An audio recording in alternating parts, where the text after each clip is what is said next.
क्या आपने सोचा है जिस व्यक्ति ने आपको दुख दिया उसे क्षमा करने से आपको क्या मिलता है? गरुड़ पुराण कहता है, क्षमा करने वाला मनुष्य देवताओं से भी ऊंचा हो जाता है। आज की इस गहरी कथा में हम जानेंगे क्षमा का अद्भुत फल, क्षमा न कर देने का भयानक परिणाम और वह दिव्य रहस्य जो जीवन, मृत्यु और अगले जन्म तक को बदल देता है। वीडियो को अंत तक अवश्य देखें, क्योंकि अंत में मैं आपको बताऊंगी एक ऐसा सरल क्षमा उपाय जो पापों का बोझ हल्का कर देता है। राम राम प्रिय भक्तों, भक्ति बीट्स में आपका स्वागत है। भक्तों, गरुड़ पुराण केवल मृत्यु के बाद की कथा नहीं है, यह जीवन को सही ढंग से जीने का दिव्य मार्ग है। इनमें एक महान गुण बताया गया है, क्षमा। क्षमा केवल शब्द नहीं है, यह आत्मा की शक्ति है। यह कर्मों को बदलने वाली अग्नि है। यह पापों को भस्म करने वाली कृपा है। आज हम इसी क्षमा के रहस्य को गहराई से समझेंगे, तो कथा के अंत तक बने रहें।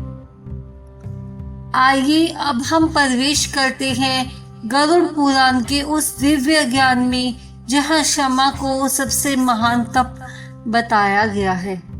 भक्तों, गरुड़ पुराण कहता है, क्षमा वह अग्नि है जो भीतर के पापों को जलाती है।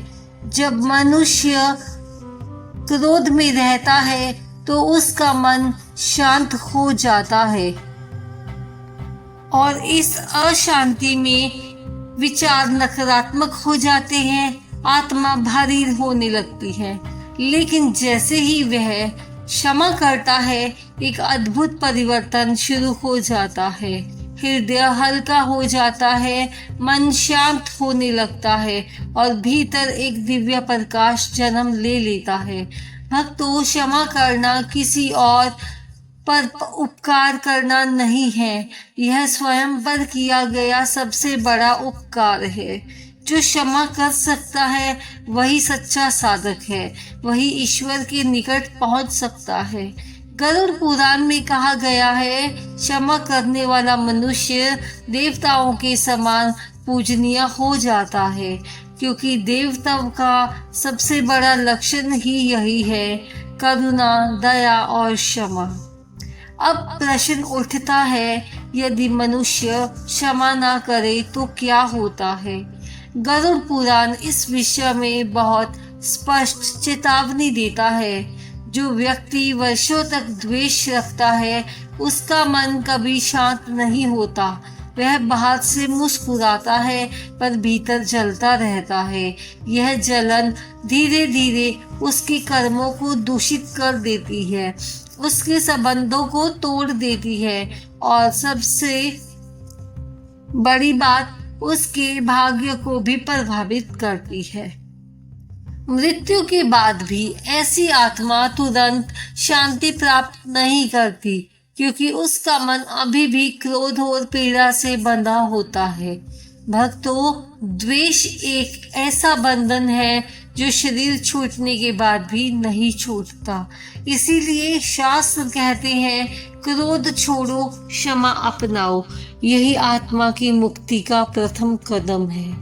अब जानिए, जब मनुष्य सच्चे हृदय से क्षमा करता है तो उसे क्या प्राप्त होता है। गरुड़ पुराण बताता है, उसके पूर्व पाप धीरे धीरे क्षीण होने लगते हैं, मन में शांति स्थिर हो जाती है, शुभ कर्मों का मार्ग खुल जाता है और ईश्वर की कृपा सहज मिलने लगती है। सबसे बड़ा फल यह है कि मनुष्य भीतर से मुक्त हो जाता है।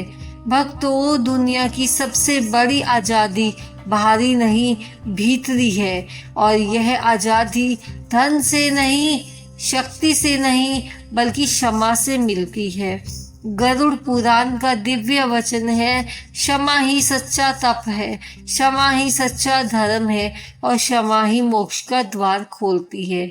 जो इस रहस्य को समझ लेता है उसका जीवन बदल जाता है, उसकी आत्मा प्रकाश से भर जाती है और वह धीरे धीरे ईश्वर की ओर निकट पहुंचने लगता है। प्राचीन समय की बात है, एक छोटे से आश्रम में एक महान संत निवास करते थे। उनके पास दूर दूर से लोग अपने दुख लेकर आते और संत उन्हें केवल एक ही उपाय बताते कि मन को शांत करो और क्षमा करना सीखो। एक दिन एक क्रोधित व्यक्ति आश्रम में आया। उसने संत का अपमान किया, कठोर शब्द कहे और यहाँ तक कहा कि संत का ज्ञान व्यर्थ है। आश्रम के शिष्य क्रोधित हो उठे पर संत शांत रहे।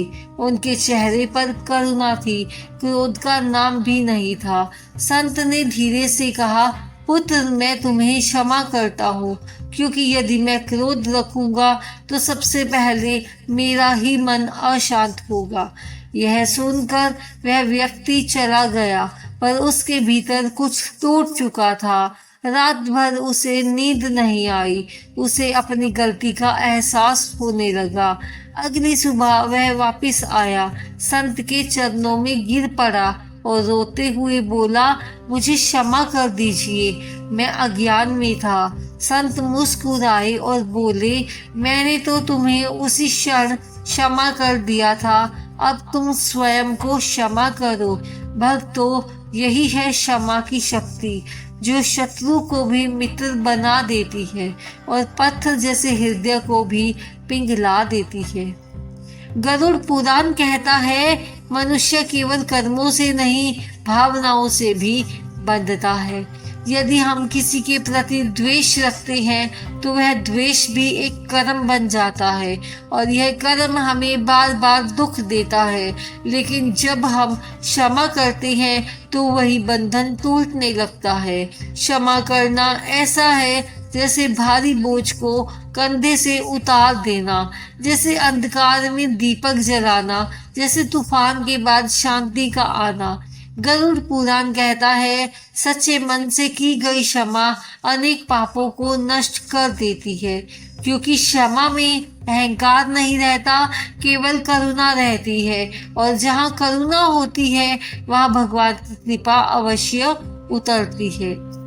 अब प्रश्न यह है कि क्षमा कैसे करें, क्योंकि कभी कभी दर्द इतना गहरा होता है कि मन तुरंत क्षमा नहीं कर पाता।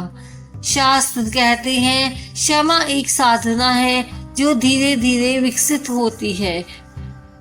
रोज सुबह शांत बैठे, आंखें बंद करें और मन ही मन कहें, हे प्रभु, जिसने मुझे दुख दिया मैं उसे आपके चरणों में समर्पित करता हूँ, मैं उसे क्षमा करता हूँ और मुझसे हुई भूलों के लिए आपसे क्षमा मांगता हूँ। यह प्रार्थना छोटी है पर इसका प्रभाव अत्यंत गहरा है। कुछ ही दिनों में मन हल्का होने लगेगा, क्रोध कम होने लगेगा और भीतर शांति उतरने लगेगी। यही है क्षमा की वास्तविक साधना। भक्तों, जीवन की सबसे बड़ी जीत क्या है? धन कमाना, प्रसिद्धि पाना या दूसरों को हराना? गरुड़ पुराण कहता है, सबसे बड़ी जीत है अपने क्रोध पर विजय पाना।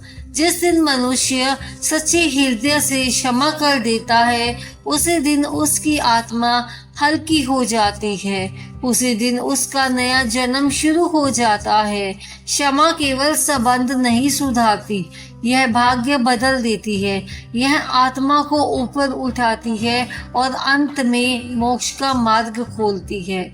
इसीलिए संत कहते हैं, क्षमा वीरों का आभूषण है और संतों का स्वभाव है। भक्तों, यदि आज भी आपके हृदय में किसी के लिए दर्द, क्रोध या शिकायत है तो एक क्षण रुकिए, अपनी आंखें बंद कीजिए और उस व्यक्ति को भगवान के सामने खड़ा हुआ देखिए। फिर से कहिए, मैं तुम्हें क्षमा करता हूँ, तुम भी मुझे क्षमा करना। देखिए, आपका मन कितना हल्का हो जाएगा। याद रखिए, क्षमा करने वाला कभी छोटा नहीं होता, वह भीतर से महान हो जाता है। दुनिया बदले या ना बदले, पर क्षमा करने से आपका हृदय अवश्य बदल जाता है। गरुड़ पुराण का अंतिम संदेश यही है, क्रोध बंधन है, क्षमा मुक्ति है और क्षमा ही ईश्वर तक पहुंचने का सबसे सरल मार्ग है। यदि यह दिव्य ज्ञान आपके हृदय को स्पर्श कर गया हो तो वीडियो को लाइक करें, चैनल को सब्सक्राइब करें और कमेंट में अवश्य लिखें, मैं क्षमा को अपनाता हूँ।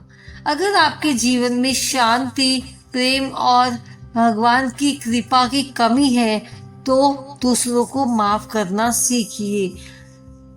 भगवान करे आपके जीवन में भगवान की कृपा सदैव बनी रहे। हरि ओम, जय श्री कृष्णा। मिलते हैं एक नई कथा के साथ। आपका दिन मंगलमय हो। धन्यवाद दोस्तों।